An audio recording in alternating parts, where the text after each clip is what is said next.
Hi guys, this is Erica from Gokce Capital. Now before I begin, be sure to click subscribe and turn on the notification bell.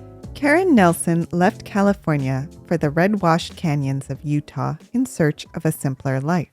She chanced upon Castle Valley, a community of 50 homes nestled in the pastoral hues and rushing water of the Colorado River. And here she found her oasis, spending her days building handmade furniture and exploring the desert. But then a rock star came to town and everything changed. We'll follow the rest of the story at the end of this video. But first, I think we can all think of one location where a large new development came to an otherwise sleepy area. Often such new subdivisions take the form of planned unit developments, or PUDs. While sometimes criticized for allowing unchecked development, PUDs also have many benefits. So, if you are thinking of developing land or have just heard that a PUD is coming to your neighborhood, here are the top things you should know. Number 1. Planned unit developments are housing or mixed-use developments not subject to normal zoning criteria. To create a PUD, the developer will work with the local government to develop criteria that apply specifically to the new development. Number 2, cities often create special zoning districts or designations within their zoning ordinances for PUDs. The specifics of what these districts permit vary from jurisdiction to jurisdiction, but the point is often to allow multiple uses and densities in one neighborhood without being bound by the normal zoning requirements. Number 3, let's look at an example. So here's an example from Bonner County, Idaho. Under the standard zoning and subdivision codes, if you had this 40-acre lot, you would need to divide it into 8 5-acre parcels, essentially developing the entire 40-acre parcel. Alternatively, Bonner County created a conservation-oriented PUD district, which allows the creation of 10 parcels that are smaller than would otherwise be required, which are also clustered in one section of the original parcel, thus maintaining open space in at least 50% of the original 40 acres.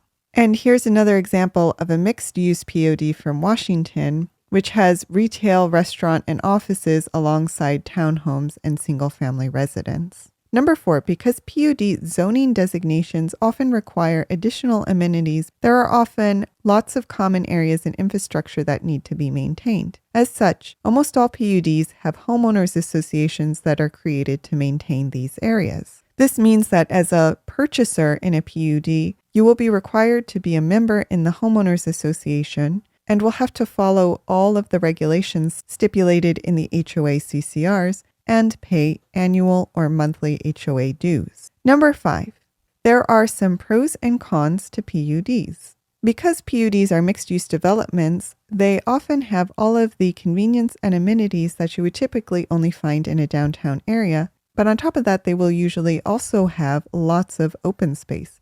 So they're ideal for residents that want everything in one place. But there are some cons. As we mentioned, PUDs come with homeowners associations, which will come with stricter rules and higher expenses than a regular home.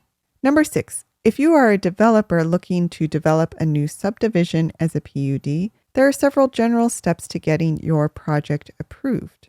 Now, the exact steps are going to vary from jurisdiction to jurisdiction, but at a high level, it'll look something like this. You'll have to go to a pre-application conference with the local jurisdiction's planning department to discuss your project and goals and why a PUD would be appropriate. You'll then develop a site plan for your subdivision, which will be reviewed by planning staff to ensure compliance with PUD regulations. When the site plan is approved, you will develop all of your preliminary drawings. These will be reviewed by planning staff, and once you have staff sign-off, you will go to a public hearing where members of the community will be able to comment on your proposed development. After the public hearing, you may get some comments on changes you will need to make. You'll make those changes and develop your final plan, and this will be reviewed and hopefully approved by planning staff.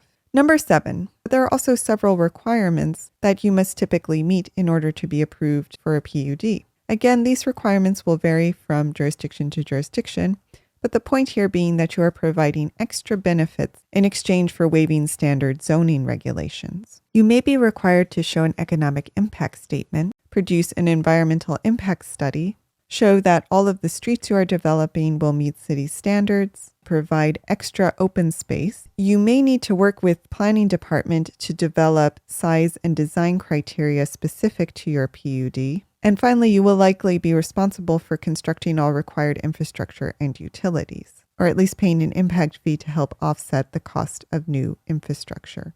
And number 8, if you are considering buying a home in a PUD, then there are a few factors you'll want to consider. If you are getting a mortgage for a home in a PUD, your lender will not only look at your financial information, but also the PUD's or the Homeowners Association's financial statements in order to ensure that the association is in good financial health and is a solid investment. The PUD will typically also need to be primarily residential. If the bulk of the buildings in the PUD are commercial, you may not be able to get a residential mortgage. And as we mentioned earlier, you'll want to factor in monthly HOA dues when considering how affordable the home is, and you'll want to review any conditions, covenants, and restrictions or other regulations that are going to impact how you may use the property. But let's return to Castle Valley, Utah, and its discovery by a rock star. In 1994, Robbie Levin, the former bass guitarist for Rick Springfield, drove through Castle Valley and, like Karen Nelson, was instantly awestruck by the jagged teeth of the Colorado Plateau. Yet, unlike Karen, he saw something else, the area's economic potential. Levin purchased a 160-acre cattle ranch from 2 old hands and set about planning a high-end resort, infuriating Karen Nelson and her neighbors, who worried about the changes an influx of tourists would bring to their way of life. The local zoning ordinance seemed to favor Karen and her neighbors, for it did not permit Levin's proposed 76-room resort. Yet, like many zoning codes, the Grand County Ordinance did allow for planned unit developments that would allow approved development a lot of leeway to build otherwise unrestricted uses, as long as sufficient benefits were offered to the community. And Levin now sat on the Grand County Planning and Zoning Commission, the body that would approve any new PUD. But I want to pause for a moment here, for if you think that this is simply a story about a big-time developer using legal loopholes to overrun a small town, you would be wrong. For this story, like many stories about development, is a bit more complicated. Levin did not exactly strong-arm the Planning Commission.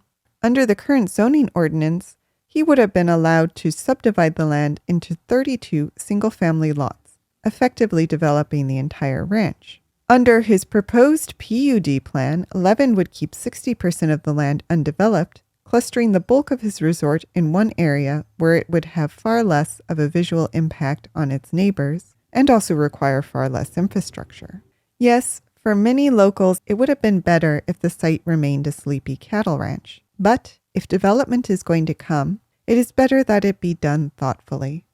Ironically, given their history, planned unit developments are actually a tool that, when done right, can help larger development projects bring jobs and new housing units to communities while minimizing the downsides of development.